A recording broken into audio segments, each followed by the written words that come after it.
Hello friends, आप सभी लोगों का मेरे चैनल करंट क्यूबो पे स्वागत है। हम लोग आज डिस्कस करने वाले हैं सीजीएल के प्रीवियस ईयर पेपर को, जो कि पिछले साल जुलाई में हुआ था। आज हम केवल जीएस के क्वेश्चंस को डिस्कस करेंगे, जो कि रैपिड फायर राउंड होगा। 25 क्वेश्चंस की ये सीरीज़ चलेगी। जब तक आप लोगों का सीजीएल का पेपर चल रहा है तब तक ये सीरीज़ चलेगी। और आप लोग पेपर देने जाने से पहले ये वीडियो ज़रूर देख के जाएँ। इससे क्वेश्चंस फंसने के बहुत ज़्यादा चांसेस रहते हैं। करंट का नहीं, लेकिन जो स्टैटिक जीके का पोर्शन है उसमें रिपीट क्वेश्चन बहुत आते हैं। तो चलिए शुरू करते हैं। पहला क्वेश्चन करंट का है। इसमें कह रहा है कि सितंबर 21 में पेंशन विधि नियामक और विकास प्राधिकरण ने राष्ट्रीय पेंशन प्रणाली एनपीएस के लिए प्रवेश आयु को कितना कर दिया है बढ़ाकर। तो वो 65 था पहले, अब 70 वर्ष कर दिया है। सेकंड क्वेश्चन है, सर्वोच्च न्यायालय की सहायक शक्तियों के लिए प्रावधान कौन कर सकता है। तो ये भारत की संसद कर सकती है, पार्लियामेंट।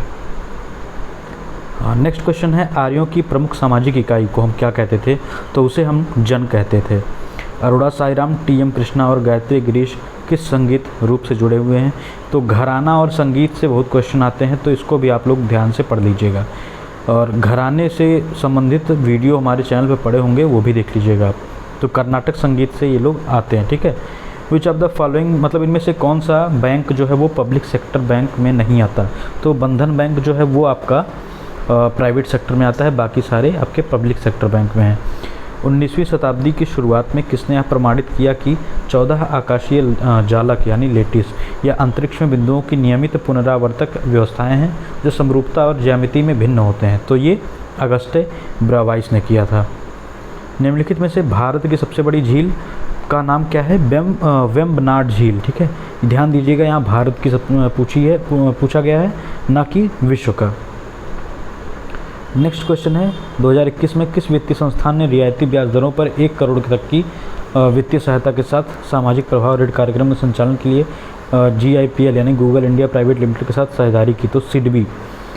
तो first Paralympic games were held in, देखिए ये आपका करंट से भी रिलेटेड है और आपका स्टैटिक भी। चूँकि अभी पैरालंपिक गेम हुए हैं जस्ट अभी कुछ दिन पहले, तो ये भी क्वेश्चन आपका इम्पॉर्टेंट है। तो पहला आपका पैरालंपिक गेम कहाँ हुआ था, रोम में हुआ था, याद रखिएगा। अनेर, पंजारा और वाघुर किस नदी की सहायक नदियाँ हैं। तापी की सहायक नदियाँ हैं। 1808 में निम्नलिखित में से किसके कार्यों ने 2 या 2 से अधिक विभिन्न प्रकार के परमाणुओं के संयोजन से यौगिकों के बनने की भौतिक तस्वीर प्रस्तुत की। जॉन डाल्टन ने। 2021 में भारत अंतर्राष्ट्रीय व्यापार मेला यानी IITF का कौन सा संस्करण हुआ। तो वो 40वां था। किसी विशेष पोषी स्तर में खड़ी फसल को कैसे मापा जाता है। बायोमास के रूप में मापा जाता है। भारतीय संविधान के भाग 3 में मूल अधिकारों के कितने समूह शामिल हैं। देखिए, भारतीय संविधान के अनुसूची और भाग और अनुच्छेद, कुछ इंपॉर्टेंट अनुच्छेद हैं जो कि मैं आपको बता दूंगा अगले वीडियो में। तो इनको तो ज़रूर पढ़ के जाइएगा, इससे एक ना एक क्वेश्चन ज़रूर आना ही आना है। हर एक पेपर में आता है ये क्वेश्चन।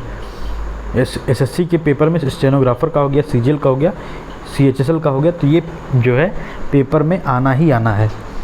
कथक 3 अलग अलग रूपों में पाया जाता है जिन्हें घराना कहते हैं। देखिए, घराना का क्वेश्चन अभी मैंने बताया ही था कि फिर से ये क्वेश्चन आ ही गया। जिन्हें घराना कहते हैं, जिनका नाम उन शहरों के नाम पर रखा गया है जहां कथक नृत्य की परंपरा विकसित हुई थी। उन 3 शहरों के नाम बताइए। तो जयपुर, बनारस और लखनऊ, ठीक। करसन दास मूलजी और दादोबा पांडुरंग जुड़े थे, किससे जुड़े थे। जिसने जाति व्यवस्था और जैसी बुराइयों के खिलाफ काम किया और विधवा पुनर्विवाह को प्रोत्साहित किया। तो वो परमहंस मंडली थे, ठीक है। जनवरी 23 में केंद्रीय शिक्षा और कौशल विकास उद्यमिता मंत्री धर्मेंद्र प्रधान ने रेलवे, दूरसंचार, इलेक्ट्रॉनिक्स एवं सूचना प्रौद्योगिकी मंत्री अश्विनी वैष्णव के साथ कहाँ पे विकसित भारत में निर्मित मोबाइल ऑपरेटिंग सिस्टम जिसका नाम भार OS है। याद रखिएगा, इसमें 2 क्वेश्चन अभी कवर हो रहे हैं। एक तो कहाँ पे हुआ था और वो उसका नाम क्या है, भार OS। सफलतापूर्वक परीक्षण किया तो IIT मद्रास द्वारा, ठीक है। याद रखिएगा, नाम क्या है, भार OS और IIT मद्रास के द्वारा। ये क्वेश्चन इंपॉर्टेंट है। भारत की प्रथम पंचवर्षीय का मुख्य योजना का मुख्य लक्ष्य क्या था। तो कृषि का विकास था। क्या था, कृषि का विकास। पद्म भूषण पुरस्कार से सम्मानित अलरमेल वल्ली जो भरतनाट्यम के लिए प्रसिद्ध हैं, निम्नलिखित में से किस अन्य नृत्य शैली की भी प्रतिपादक हैं। तो ओडिसी, ठीक है। भारत की पहली पेट्रोकेमिकल कंपनी कौन सी थी? तो उसका नाम है इंडियन पेट्रोकेमिकल कॉरपोरेशन लिमिटेड। 21वां क्वेश्चन है, स्तंभों का मिलान कीजिए 2011 की जनगणना के अनुसार। तो राज्य दिया हुआ है, जनसांख्यिकीय विशेषताएं दी हुई हैं। तो केरल उच्चतम लिंगानुपात, हरियाणा निम्नतम लिंगानुपात, गोवा नगरीय आबादी का उच्चतम प्रतिशत हिस्सा। तो पहला जो है मतलब इसमें जो दिया हुआ है वो सही मिलान किया गया है।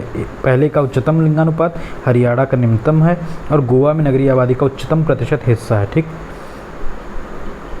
हाँ, नेक्स्ट क्वेश्चन देखिएगा, निम्नलिखित में से कौन बहमनी सल्तनत का संस्थापक था जिसने सिंहासन पर बैठने के बाद बहमन शाह की उपाधि धारण की थी? तो वो अलाउद्दीन हसन था। ठीक, कौन था? अलाउद्दीन हसन। शिक्षा पर वुड्स डिस्पैच नामक व्यापक आदेश पत्र कब भेजा गया था? तो 1854 में भेजा गया था। इसमें हम केवल वन लाइन में डिस्कस कर रहे हैं, ज़्यादा डिटेल में नहीं डिस्कस कर रहे हैं। जो क्वेश्चन है वो पढ़ रहे हैं और उसका जो आंसर है बस वही सुनिए केवल बस। IOA, ये भी इम्पोर्टेंट क्वेश्चन है। भारतीय ओलंपिक संघ का गठन किस वर्ष किया गया था? 1927 में किया गया था, याद रखिएगा। लास्ट और 25वां क्वेश्चन आज का है, निम्न कथनों में से कौन सा कथन असत्य है? तो वेलिन एक अनावश्यक अमीनो अम्ल है और यह मानव शरीर में संश्लेषित होता है। ये केवल असत्य है, बाकी चीज़ें सत्य है। यानी हिस्टिडीन वृद्धि, क्षतिग्रस्त ऊतकों की मरम्मत और रक्त कोशिकाओं के निर्माण में महत्वपूर्ण भूमिका निभाता है, ये बिल्कुल सही है। लाइसिन सामान्य वृद्धि और मांसपेशियों के टर्नओवर में महत्वपूर्ण भूमिका निभाता है, ये भी बिल्कुल सही है। हिस्टिडीन एक आवश्यक अल्फा एमिनो अम्ल है और वृद्धि एवं ऊतक की मरम्मत का कार्य करता है, ये भी सही है। तो गलत है सिर्फ दूसरा। इसको आप लोग अच्छे से पढ़ लीजिए, 2-3 बार इस वीडियो को बस कान में अपने ईयरफोन लगा के या फिर बड्स लगा के सुन लीजिए और आपका इसमें से कम 2 से 3 नंबर का क्वेश्चन ज़रूर से ज़रूर फंस जाना है, शर्त लगा लीजिए। तो इसी तरीके से अब कल भी एक वीडियो आएगी जिसमें आपको SSC सीजल का ही पेपर डिस्कस होगा और कोशिश करूंगा कि SSC के थ्रू जितने भी पेपर्स हुए हैं उनके GS को डिस्कस किया जाए। बाकी करंट अफेयर्स का भी अगर वीडियो चाहते हैं आप लोग तो कमेंट करें, मैं उसकी भी वीडियो बना के आपके इस चैनल पे डाल दूँगा, उसको भी आप ध्यान से देख लें तो आपका उससे भी 3 से 4 क्वेश्चन कवर हो जाएगा। तो इसका जो ये पेपर का PDF अगर आपको चाहिए होगा तो करंट की वो हमारा जो चैनल है टेलीग्राम वाला, वहाँ जुड़ जाएं और इस YouTube चैनल को सब्सक्राइब कर लें। थोड़ा ब्रेक हुआ 1 साल का, 1 साल बाद ये वीडियो डाल रहा हूँ, तो प्लीज़ वीडियो को पूरा देखें, चैनल को सब्सक्राइब किए बिना मत जाएँ और टेलीग्राम को भी ज्वाइन करें। चलिए फिर मिलते हैं नेक्स्ट वीडियो में नए पेपर के साथ। तब तक के लिए पढ़ें मेहनत से और एक अच्छी सी जॉब पाएँ। Thank you friends.